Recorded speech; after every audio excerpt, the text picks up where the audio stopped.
tu iglesia? ¿Qué cosas nos tenemos que llevar para analizar, para pensar, para obedecer, para cambiar? Porque ese es el fin de enseñar la palabra de Dios. No es solo el conocimiento, sino que es conocimiento puesto en práctica a través del camino de la obediencia. Porque ¿de qué me sirve saber la palabra de Dios si no puedo obedecerla? ¿De qué me sirve el conocimiento si no se transmite en un hecho real en mi vida y en una demostración continua?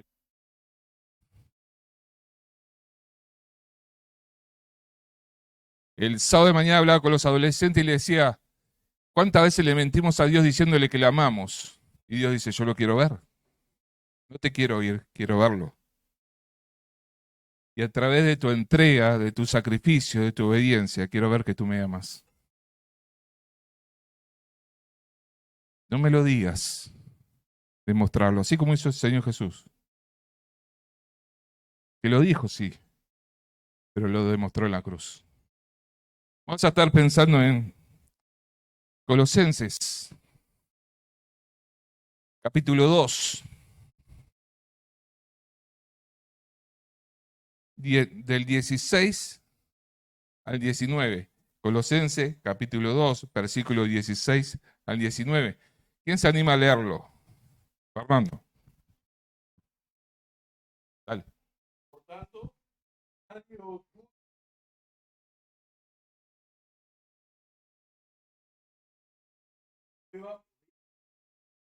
todo lo cual son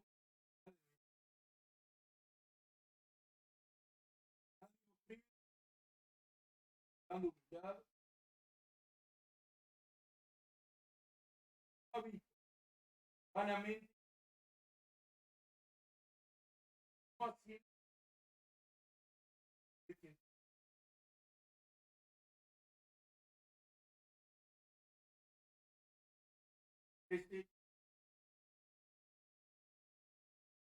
Bien, lo que estaba pasando en la iglesia de Colosas y en la zona de toda la zona de influencia de los griegos es que alguien venía nuevo en la fe, venía con ese gozo de haber recibido a Cristo y se encuentra con un panorama que uno por un lado le dice no, porque la salvación se completa con la excelencia del conocimiento.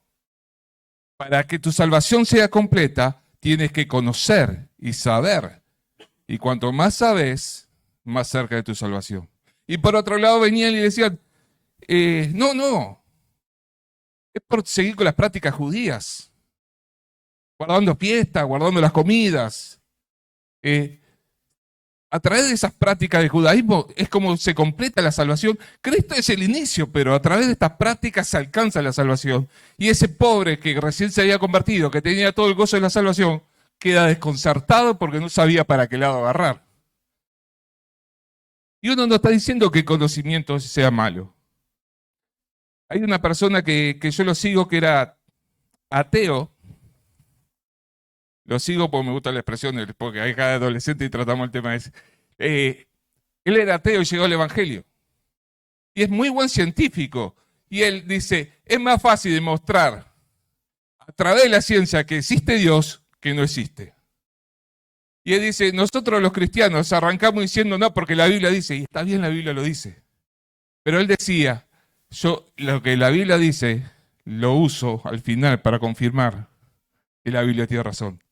Y él a través de la ciencia te lleva a demostrar, ¿tá? Y muchas personas que dicen ser ateo terminan reconociendo la existencia de Dios y de alguien superior, y él termina diciendo, ¿viste que todo lo que la ciencia dice, por arriba está lo que la Biblia dice, que es verdad? ¿Sí? Y a través de la ciencia, él lleva a las personas a un reconocimiento de Dios y termina rematándolo con los pasajes bíblicos, diciendo, ahora que ya reconociste que hay un Dios, que ya no estás seguro que sos ateo, esta es la verdad de Dios. Y es tremendo. Y no está mal saber. Y ojalá tuviéramos más argumentos para sentarnos a hablar de mano a mano con personas usando la ciencia, sin invalidar la palabra de Dios. Sabiendo que la palabra de Dios es el mojón, es el tutor, es lo que pesa y rige nuestras vidas. pero ojalá tuviéramos ese conocimiento para muchas veces demostrar a través de la ciencia lo que la Biblia confirma y dice que es. Pero sin embargo, estas personas le decían que, bueno, el conocimiento, y no es a través del conocimiento que se llegaba a la salvación, sino que Cristo era suficiente. Y el apóstol viene trabajando esto diciendo, Cristo es suficiente. Cristo es suficiente. Si Él está si lo recibiste como Señor y Salvador de tu vida, no precisas más nada para tu salvación. Eres un hijo de Dios. Y ahí empieza a decirle Pablo, empieza a decirle el apóstol diciendo que nadie te arrebate tu libertad. La libertad que tiene en Cristo. Que nadie te obligue a cosas que no están en la palabra. Que no es verdad. Y empieza a decirle y hablarle a esos hermanos que se encontraban divididos porque no sabían cuál era. Y ahora se encuentra diciendo, tengo el gozo de la salvación porque como hermano nuevo, y ahora sé que Cristo es suficiente. Que no preciso de la sabiduría y del conocimiento, porque eso no me lleva a la salvación. Que no preciso de las prácticas judías, porque eso queda atrás, porque Cristo es suficiente. Y esos hermanos empezaban a encontrar lo que es la libertad en Cristo. Y a encontrar la sencillez y la hermosura de la vida con Cristo. Cuando nosotros le sacamos la religiosidad a la fe. Qué lindo es poder vivir la vida cristiana como Dios la pensó. Y disfrutarla y qué linda y qué sencilla que es. Pero muchas veces le cargamos a esa vida cristiana el bagaje de la religiosidad, de tradiciones, de prácticas, de moldes. Que lo único termina haciendo es hacer que la vida cristiana, el vivir acorde a la vida cristiana, se vuelva pesado. A veces podemos caer en la misma que cayeron los fariseos, ¿no? De estar recargando con cosas y prácticas humanas y rituales a lo que Dios no había dicho. Y lo demandaban y lo exigían como si Dios lo hubiera dicho. Y hermano, qué peligroso es cuando a la fe le empezamos a cargar con estas cosas.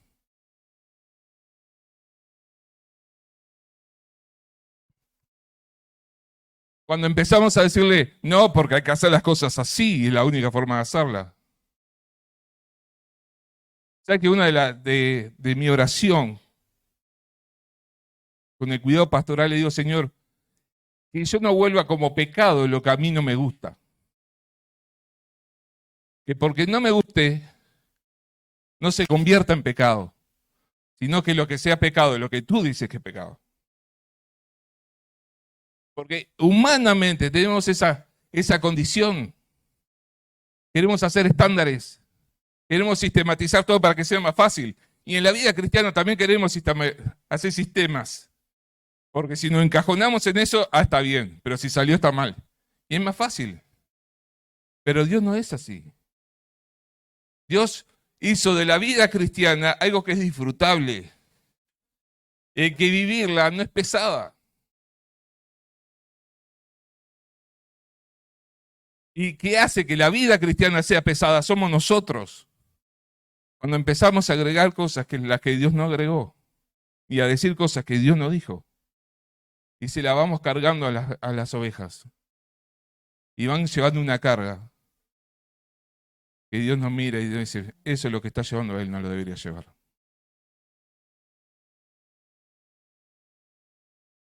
Tengamos cuidado, hermanos, porque es muy fácil entrar en eso. Es muy fácil. Es muy fácil señalar al otro y decirle, mira que esto es así. Y en eso decir, esto es así, Dios no puede estar diciendo, vos pensás que es así. Porque yo no lo pienso así.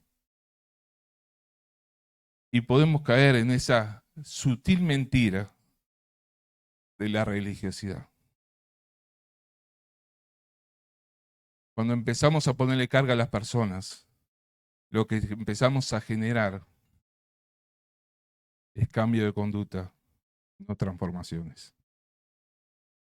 Sin embargo, cuando impulsamos a la gente a buscar en la palabra cómo tiene que vivir y que vayan entendiendo a través de la palabra cómo tienen que vivir, lo que estamos haciendo es motivando a la gente a una transformación divina. Pero a nosotros nos gusta ver más transformaciones que cambio de conducta. No. Nos gusta ver más los cambios de conducta a que no haya tantas transformaciones. Si se mueve dentro del molde, zafa. ¿Me entienden lo que quiero decir, no? Ahora, queremos que las conductas sean transformadas por Dios. Y estos hermanos estaban luchando con estas cosas. Y lo bombardeaban por un lado y lo bombardeaban por otro. Y se encontraban en ese conflicto diciendo, ¿qué es la vida cristiana?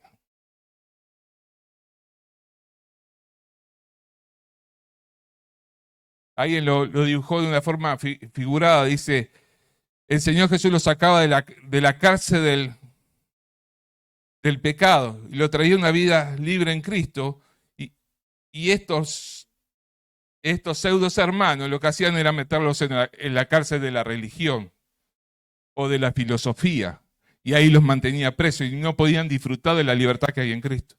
Y hermano, lo que Dios nos está diciendo, yo te salvé, te liberté, para que permanezcas libre y viva la libertad en Cristo.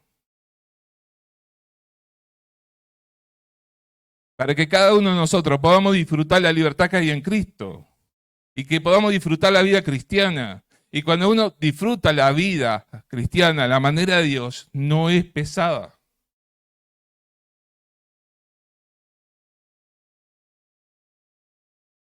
Y el Señor lo dijo, ¿no? Cuando habló de su yugo, ¿cómo dijo que era? Y ligera mi carga. ¿Y qué estaba diciendo el Señor?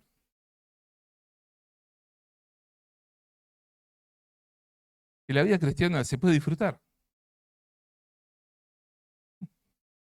Ahí está. Que se puede disfrutar. Pero cuando nosotros empezamos a cargarle cosas que no son de Dios a nuestra vida, formando una religiosidad, ahí se vuelve pesado. Porque Dios me da la fuerza para vivir la vida cristiana, ¿no? Pero no me da la fuerza para vivir mi religiosidad. Y cuando yo empiezo a vivir mi religiosidad a mi manera, empieza a ser pesada, desgastante, cansador. Y decimos, qué cansadora que es la vida cristiana. Qué difícil que es. Qué difícil que es. Pero en realidad no es la vida cristiana. Es una vida que vos formaste y la llamaste cristiana y la estás intentando vivir. Tu propio sistema religioso. Ese sí descansa, ese sí desgasta. Pero la vida vivida a la manera de Dios no desgasta, no cansa.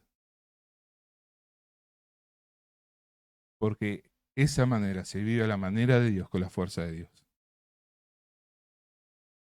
Entonces no es desgastante, no es cansador. ¿Hay momentos difíciles? Sí. Pero aún en los momentos difíciles uno puede disfrutar de la presencia de Dios y lo que Dios me provee para ese momento. Y uno puede disfrutar.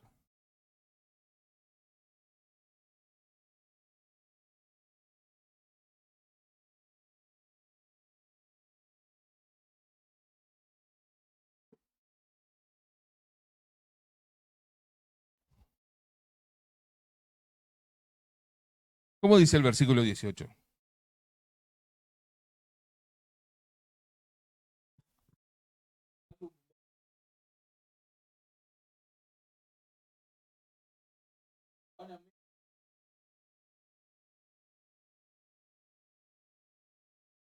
¿A qué se refiere el apóstol con esto?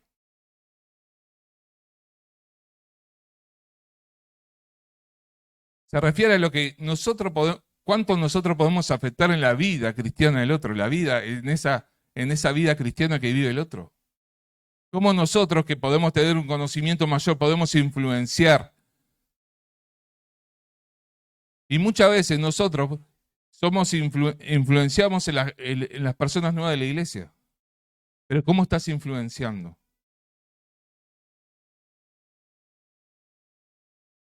¿De qué manera lo estás haciendo? ¿Le estás transmitiendo la palabra de Dios o le estás transmitiendo también las cosas que a ti te gustan y las que no te gustan? Y cómo se deberían hacer, porque a vos te parece que se tienen que hacer así. Y le empezamos a exigirle a los otros que lo tienen que hacer las cosas como yo las hago. ¿Qué estoy haciendo ahí?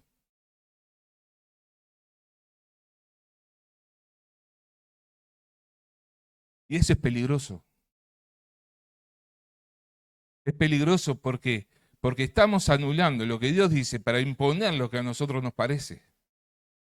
Y no le estamos enseñando lo que es la libertad en Cristo, sino que le estamos inculcando nuestro parecer. Y el transmitir la palabra de Dios tal cual como Dios la dijo, es transmitir la forma de pensar de Dios. Y tenemos que tener cuidado. Y el apóstol le dice, no se dejen manejar ni manipular por estas personas que quieren arrebatarle la libertad que tienen en Cristo, envanecidos por por su mente carnal.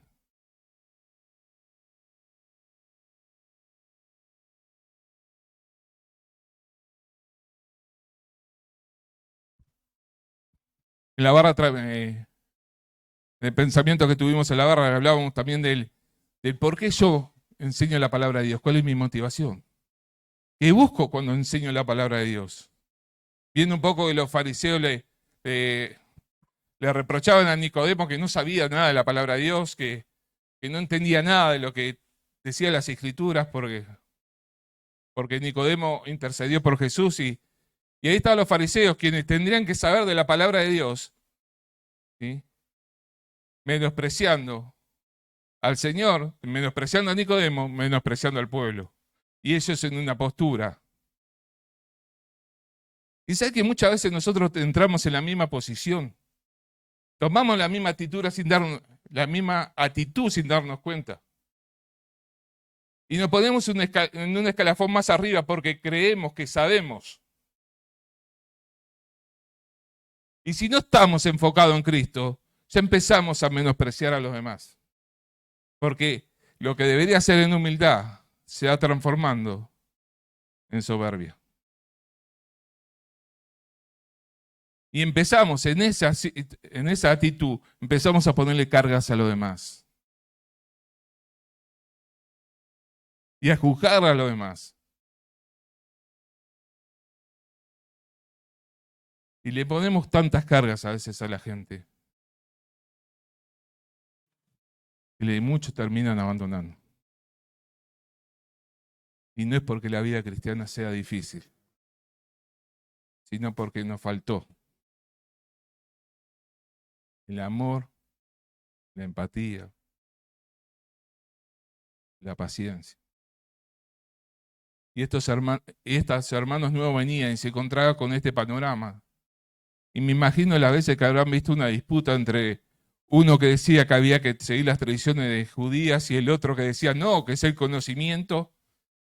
Y me imagino los líos se armarían ahí en la iglesia en Colosas. Y estos hermanos que vendrán nuevos se preguntarían, ¿cuál es la verdad?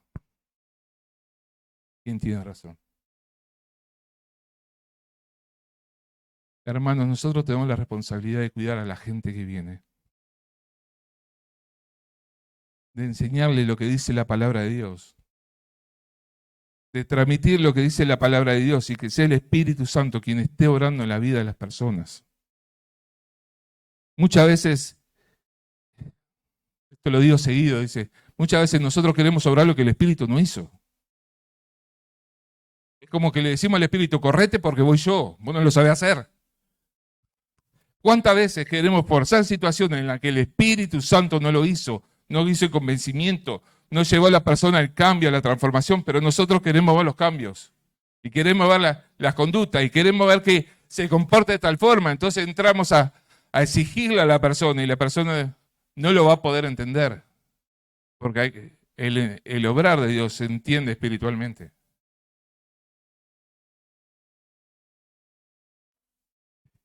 Y muchas veces por el afán de ver cambios, vamos más adelante de lo que va el Espíritu Santo. Y ahí es cuando nosotros corremos a riesgo de formar religiosos y no seguidores de Cristo. Y encontrar muchas personas que tienen la conducta como a nosotros nos gusta ver, pero su corazón no ha cambiado y no ha tenido la transformación. Y nosotros tenemos que entender que trabajamos codo a codo junto con el Espíritu Santo.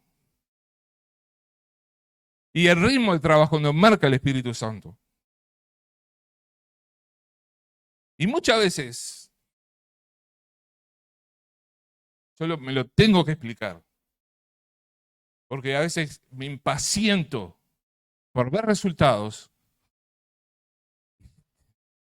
y Dios me tiene que decir, no eres tú, soy yo el que hace la obra.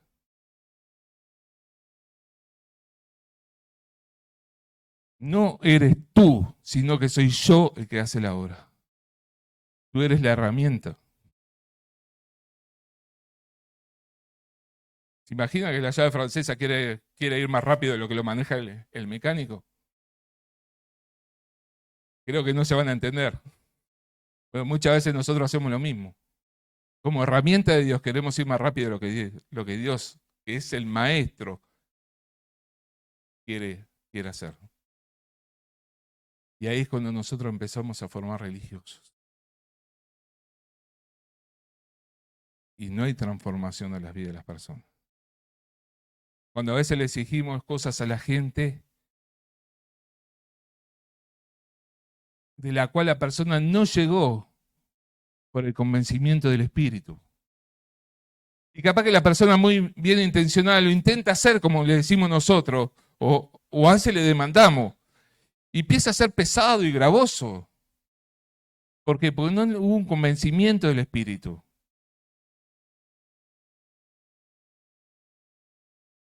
Tenemos que entender que Dios obra, que Dios tiene su ritmo, que Dios sabe cómo trabajar en la persona, cómo Dios trabaja en las vidas, y que nosotros tenemos que acompañar eso.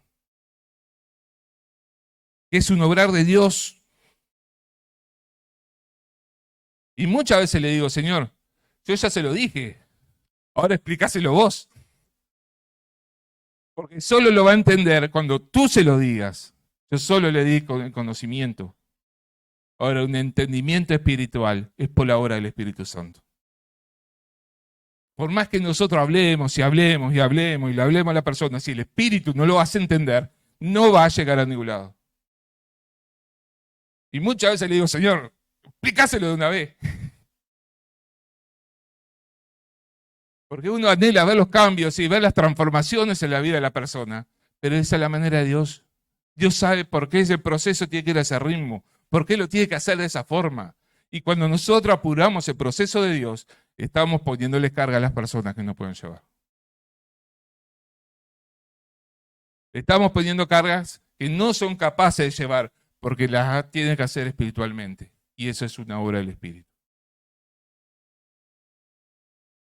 Por eso es importante que nosotros entendamos, los que estamos en los ministerios, decir, Señor, ayúdame a ver en qué proceso está esa persona. Ayúdame a discernir en qué momento, en qué punto está, de qué manera vienes tratando con él para que yo no adelantarme, sino ir en el proceso de hacer una herramienta, no un estorbo, y de poder entender lo que Dios está haciendo. Pero cuando nosotros nos adelantamos, cuando dejamos que la impaciencia nos tome el control, empezamos a ponerle carga a la gente. Claro. Dice, esto es difícil de vivir. Dice que la vida cristiana es una vida disfrutable, pero yo no la puedo disfrutar. ¿Por qué no la puedo disfrutar? Pues está cargando con cosas que todavía no la entendió. de la cual el Espíritu no le hizo convencimiento, entonces está cargando con cosas en las cuales Dios nos llevó ese proceso en su vida. Tenemos que ser sabios. Y principalmente los que trabajamos con las personas, con los adolescentes, con los niños, es entender el proceso que Dios está haciendo en esa vida. ¿En qué punto está? De entender si es un hijo de Dios o no es un hijo de Dios. Y capaz que recita muchos versículos de memoria y no es un hijo de Dios. Y decirle, Señor, ¿cómo trato con él? ¿De qué manera tengo ese trato con este adolescente, con este chico? ¿Lo trato como un bebé espiritual? ¿Ya está caminando? ¿En qué proceso está? Porque yo lo que quiero ser es un compañero en su vida de crecimiento espiritual, no ser el obstáculo, no ser el elemento de presión, no ser el que le está poniendo la carga, el que le está haciendo el tropiezo, sino que quiero caminar junto con él, al ritmo que él va caminando, de la manera que tú vas trabajando en su vida. ¿Por qué? Porque quiero que él te glorifique a ti con las transformaciones que va a entender, que va a tener. Seamos sabios. Seamos sabios en entender, en poder discernir en qué va cada vida, en qué momento de ese proceso que Dios está haciendo en su vida. Dios hace cambios radicales en algunas personas y en otros no. Y podría decir, Señor, ¿por qué? No le hace más fácil. Hace un cambio radical en todo y es más fácil para todos. Pero Él en su soberanía no lo quiere hacer así. ¿Sabe que le gusta probarnos? Y Él hace proceso. Y hay procesos que son más lentos que otros. Habemos algunos que somos más tercos que otros. Y nos cuesta más entender, llegar a la práctica, reconocer. Pero Dios va trabajando en nuestra vida. Y va tratando con nuestro orgullo y con nuestra terquedad. Y a veces nosotros queremos ver cambio de conducta, pero tengo que ver transformaciones. Hay un adolescente en que no puedo ver cambio de conducta, pero sí veo la transformación que Dios está haciendo y cómo Dios está obrando en su vida y él camina por las paredes. Pero yo miro lo que él, cuando él llegó y lo que es ahora y digo, Señor, qué grande sos. Le falta mucho, mucho, pero Dios está obrando en su vida y qué bueno es ver que cómo él se va encaminando y va entendiendo algunas cosas. ¿Sí? Tanto así que ya el domingo quería hacer la tarea que lo dejan los sábados.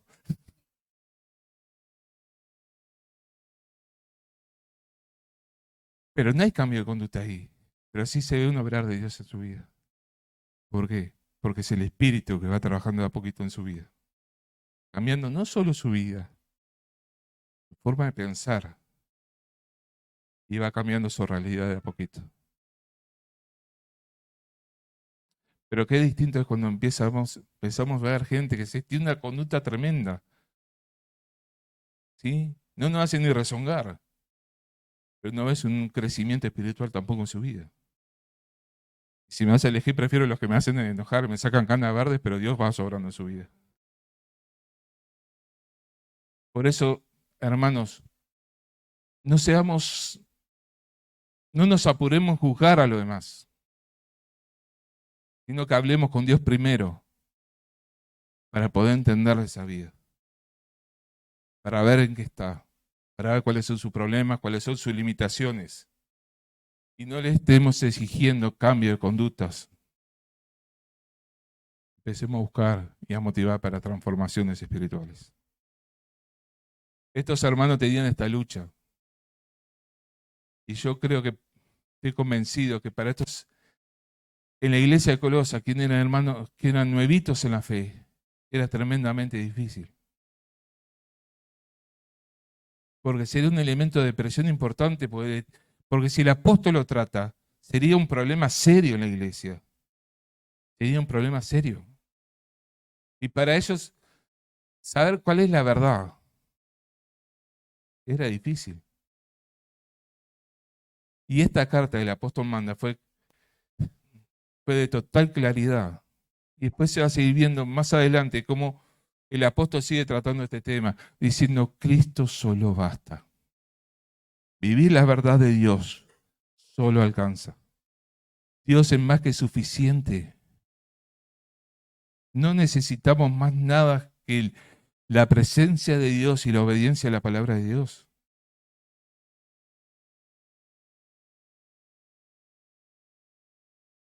Y tenemos que entenderlo esto también en nuestra vida. Nosotros tenemos que entender la palabra de Dios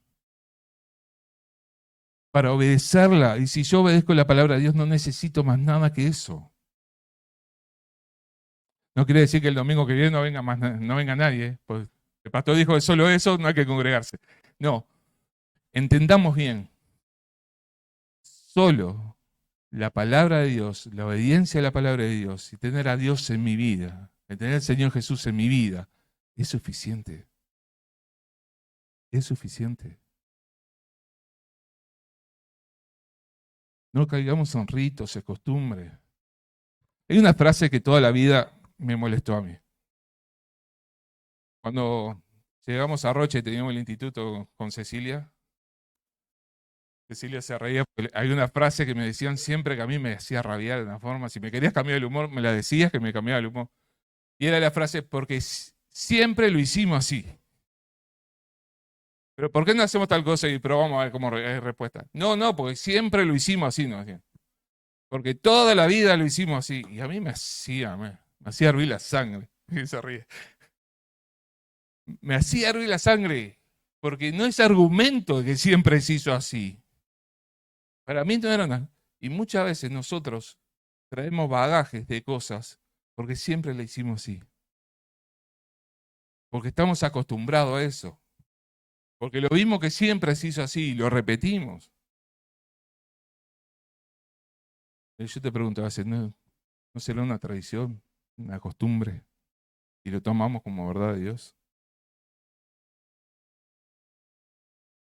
Uno tiene que ir a la palabra de Dios y indagar en la palabra de Dios para saber lo que es de Dios y qué es lo que uno tiene que vivir. Porque en la palabra de Dios están todas las instrucciones de Dios para mi vida. Y está todo lo que Dios me demanda. Y lo que espera que yo viva y obedezca y viva. Ahí está la instrucción de vida. Solo eso necesito. ¿Me entienden lo que quiero decir?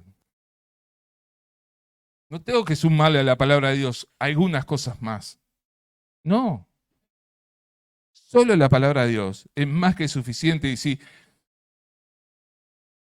la aplicáramos en nuestra vida, qué distinta sería nuestra vida. ¿Qué transformación traería sobre nuestras vidas, sobre nuestras relaciones laborales, sobre nuestras relaciones familiares, sobre nuestras vinculaciones? ¿Qué distinto sería? ¿Qué distinto sería mi matrimonio? La relación con mis hijos. Aunque a los hijos les encanta ser rebelde, ¿eh? ¿Verdad que? Pero qué distinto. Qué distinto es si nosotros llevamos a la práctica la palabra de Dios y descubrimos la libertad que hay en Cristo. La libertad que hay en Cristo. Hermano, yo no me quiero